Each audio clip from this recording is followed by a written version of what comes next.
RCF.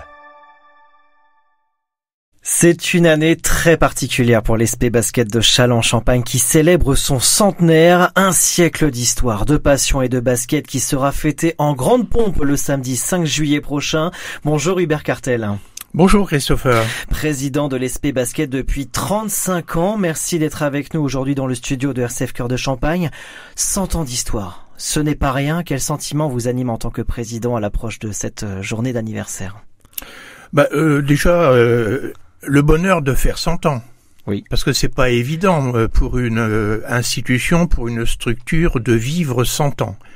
La deuxième, c'est beaucoup d'humilité, de respect quand je me retourne vers le passé, vers les dirigeants qui ont permis à ce club de vivre, et puis l'occasion de se plonger dans les origines. Parce que finalement, une idée qui perdure pendant 100 ans, ça devait être une bonne idée à l'origine. Donc, il faut être à la hauteur de cet événement, en se disant que ce n'est pas une conclusion, mais que c'est une occasion de se relancer sur le futur en faisant revivre les valeurs qui ont permis de tenir pendant 100 ans et qui sans doute doivent permettre de se projeter sur le futur. Croyez-moi, on parlera du futur dans quelques instants. Hubert Cartel, l'SP Basket a marqué plusieurs générations du côté de Châlons-en-Champagne. Vous êtes arrivé d'ailleurs en tant que président dans une période clé, on peut dire, une nouvelle page pour le club local. Quel regard portez-vous sur l'évolution du club, à la fois sur le plan sportif mais aussi humain ? Sur le plan historique déjà, quelle était cette bonne idée d'origine ? Et la bonne idée d'origine, c'est un patronage. Et c'est là que on se souvient, ou ça permet de se souvenir, que la famille Lecomte était une famille bourgeoise de Châlons.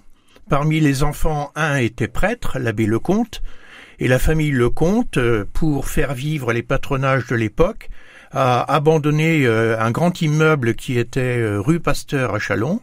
Ça a fait naître d'ailleurs toute la mouvance Pasteur. Et dans cette mouvance Pasteur, et là on est dans les années à la fin du 19e siècle, 1880. Oui. Dans cette mouvance Pasteur, au début du 20e siècle, est apparue la nécessité de faire du sport et occuper les enfants le jeudi. Parce qu'il fallait non seulement faire en sorte qu'ils travaillent à l'école, mais quand ils avaient un temps de repos, il fallait s'occuper de leur âme, mais également de leur corps. Et à l'époque, les patronages et les sociétés de gymnastique avaient pour but de préparer les jeunes à l'exercice physique et par exemple au tir, parce que c'est l'époque où il y avait une guerre tous les 30 ans. Oui. Et donc on était à peu près sûr qu'une génération allait connaître au moins une guerre. Donc on préparait la guerre par l'habileté qu'il fallait être avec un fusil, donc au tir, être souple, la gymnastique, pour pouvoir courir face à l'ennemi ou se planquer dans les tranchées. En tout cas, c'était une des missions qui était celle des patronages et des premières sociétés de gymnastique. Et c'est intéressant, quand on a 100 ans, de se dire, mais on est né comment, quoi. Et donc, en faisant cette recherche historique, on trouve un nom qui est célèbre à Châlons. Et là où nous sommes, l'abbé Gillet, l'abbé Pierre Gillet, qui était sportif, basketteur. Il avait vu les Américains à la guerre 14-18 qui étaient arrivés et qui s'amusaient entre deux combats à jouer au basket. Et donc le basket a été importé par les Américains. Et l'idée de ce sport-là a pris en France dans les patronages, puis dans les sociétés de gymnastique, et notamment la Fédération française d'athlétisme, à un moment donné, a créé une section basket. Et donc, peu après, il y a eu la Fédération française de basket. Et ici à Châlons, à l'Espérance, qui était le patronage qui s'est structuré avec la réforme de la loi de 1905 à l'époque, Oui. À Châlons, dans ce patronage, on est devenu une association, l'Espérance. Et à l'intérieur de l'Espérance, il y avait une section de gymnastique, une section de tir, il y avait d'autres sports, et il y avait même du théâtre, et il y avait une section basket. Donc ils étaient une dizaine des gymnastes à s'exercer sur un terrain en mâche-fer, à essayer de mettre un gros ballon qui était pas rond en cuir dans un panier en osier qui était à chaque bout du terrain. Et c'est comme ça que le basket est né en 1925. Les autres sections ont été maintenues, ont continué? Alors les autres sections se sont développées. L'Espérance était un grand club chalonnais, un grand club chalonnais qui s'est développé dans des sections de tir, de gymnastique, de tennis, qui s'est modernisé au fil du temps. Et à la fin des années 80, le basket était la plus grosse section. C'est le basket qui était la section la plus importante et où il y avait à peu près 120 à 150 licenciés sur la période 1925 à la fin des années 80. Avec des dirigeants, Daniel Cabot, qui a laissé le nom à un gymnase qui est là, qui a fait 38 ans à s'occuper du basket, et d'autres dirigeants qui ont permis à ce club de se développer. Et donc ça c'est la première période, Espérance, section de l'Espérance. Mais ce basket qui était devenu quelque chose d'important au sein de l'Espérance, avec un budget qui était plus important que tous les autres sections, a voulu prendre son indépendance.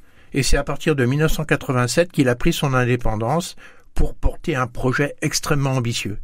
Et c'est là que le club a grandi?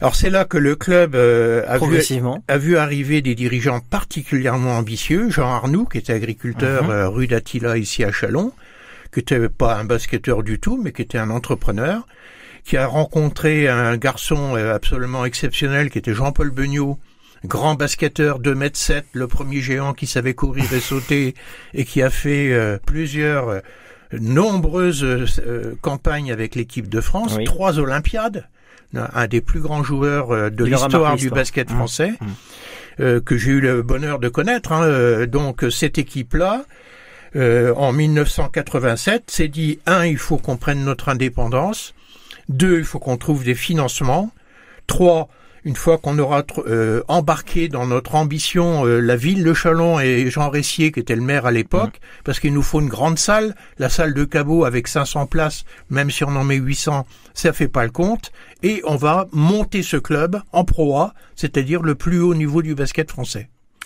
Et depuis, pour accélérer un petit peu au niveau des dates, Hubert Cartel, le club s'est rapproché au niveau professionnel, je parle, avec le Reims Champagne Basket pour former un club marnais depuis plusieurs années déjà, ça fait déjà un certain temps. La période, c'est 1987 à 2010. Oui. Pendant toute cette période-là, l'ESP vit sa vie dans le monde du basket professionnel, mais continue à vivre dans le monde du basket amateur. L'ESP se développe. On passe à 250 licenciés, et puis il y a une équipe professionnelle, un centre de formation, et en 2010, on est face à un mur de difficultés financières. Et à ce moment-là, c'est la même chose à Reims. À Reims, ils font le yo-yo, ils montent, ils descendent, ils déposent le bilan, et nous, à l'ESP, on dépose pas trop souvent le bilan, on est plutôt bien géré, et Reims réussit sportivement. Et l'année 2010 est une année clé, parce que nous sommes les 2 clubs redescendus en N1, on se bagarre en N1, l'ESP veut monter, Reims veut monter, Reims obtient la montée, et l'ESP est 3e, les finances de Reims sont à 0, les finances de l'ESP sont bonnes, et à ce moment-là, sur la base d'un projet qui avait été imaginé quelques années avant, on dit c'est le moment de se marier, et on va faire une filiale commune, c'est-à-dire une structure juridique commune aux 2 clubs amateurs, dans lequel on mettra tout le professionnel, toutes les subventions de Reims et de Châlons qui vont au basket, et toute la finance des sponsors de Reims et de Châlons regroupés au sein d'une seule entité. Et ça a marché, puisqu'on a passé 13 années en Pro A, avec ce qui est devenu le Champagne Basket. Le Champagne Basket actuellement donc en Pro B pour la saison prochaine. Cela n'empêche pas, Hubert Cartel, que chaque club au niveau de Reims, Reims Champagne Basket, et au niveau de Châlons, l'ESP Basket, avoir, on peut dire, son école de basket, son école de formation. Eh bien, on a une vie à part, même si on regarde de près, qu'on est très fiers de ce que font les professionnels. Oui. Et depuis 2010, l'ESP Basket Amateur, l'ESP Basket Amateur n'a pas cessé de se développer. Aujourd'hui, c'est 350 licenciés, c'est 20 équipes engagées en championnat, c'est 42 entraînements par semaine proposés d'1h30 à 2h sur 8 sites différents. C'est une organisation extrêmement importante qui repose essentiellement sur le bénévolat, puisque nous n'avons qu'un demi-salarié ou un salarié à mi-temps. Voilà. Et donc c'est ce qui permet de faire du lien social sur tous les quartiers de Châlons avec des jeunes particulièrement ambitieux. Et cette année, nos U11 ont été champions de la Marne. Ils ont gagné la Coupe de la Marne et ça va être d'excellents basketteurs au niveau régional dans peu de temps.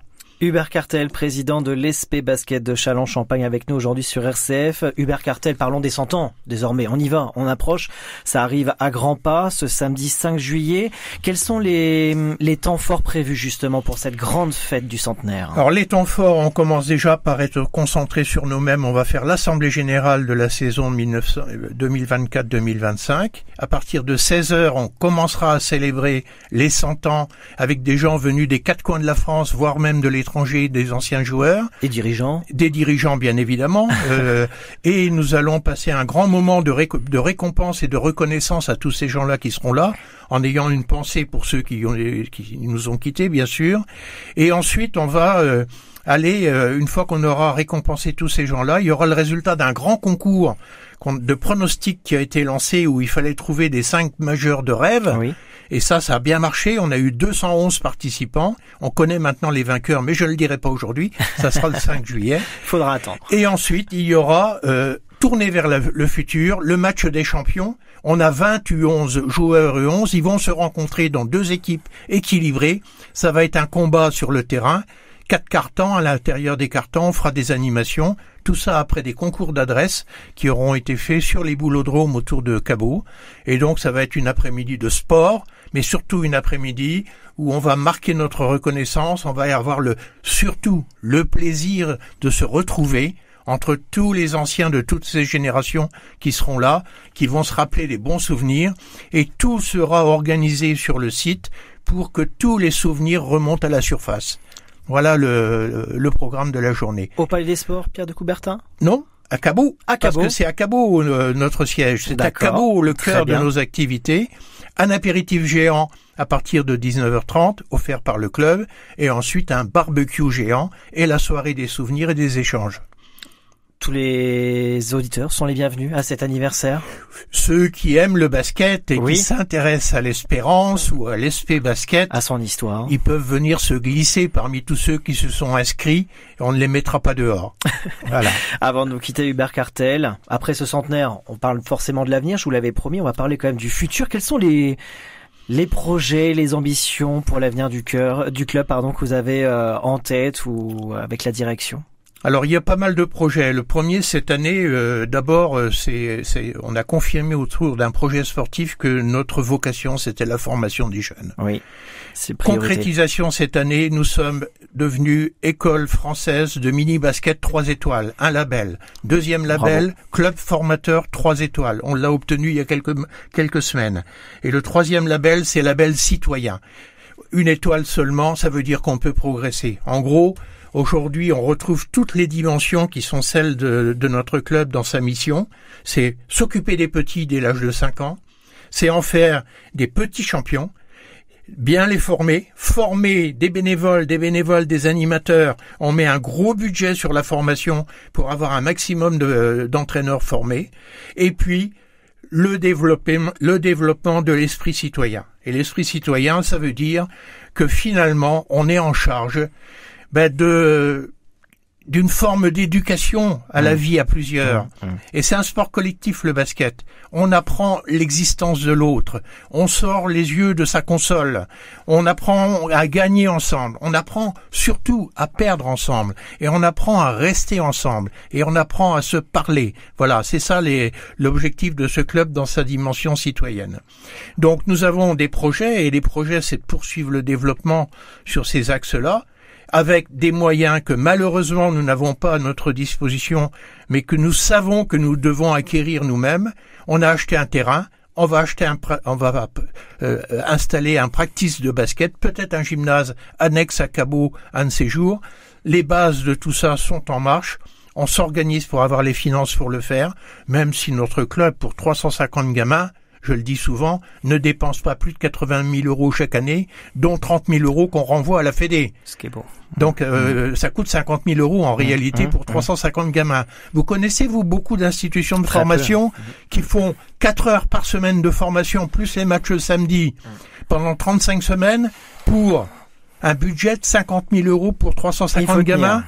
Mettez de l'argent, messieurs les responsables politiques, dans un tas de projets qui n'intéressent personne et occupez-vous un peu de ceux qui s'occupent des gamins. Voilà, c'est ça que je dis. C'est aussi le message que je voudrais délivrer.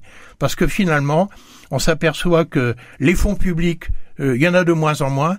Nous sommes des misérables au travers de la distribution des fonds publics et on se pose de moins en moins la question de l'organisation sportive des jeunes au travers d'un encadrement de gens qualifiés, privilégiant le sport loisir et le sport libre sur des espaces qui coûtent très cher en investissement et où les jeunes sont livrés à eux-mêmes. Nous, on croit encore à la nécessité d'avoir un encadrement pour apprendre un sport qui est soumis à des règles, dans lesquelles il y a une discipline, des règles, il y a du respect, et il y a l'esprit de compétition, et il y a le respect des autres. Voilà. C'est ça qui est le fondement même d'un sport fédéral comme le basket. Bon, je vais pas dire que les autres sont négatifs, non, ils permettent d'avoir la santé, mais ça n'est pas là qu'on apprend le sens du collectif et le sens social au sens premier du terme. Et c'est ça notre objectif pour les années futures, avec un groupe de dirigeants qui partagent ces idées-là et qui assureront le futur, parce que le président qui est devant vous, Christopher, il commence à prendre de l'âge, parce que 35 années de président, sans compter les années de dirigeant avant, et à un moment donné, peut-être que on a un peu moins d'enthousiasme. La passion prend le dessus, que voulez-vous?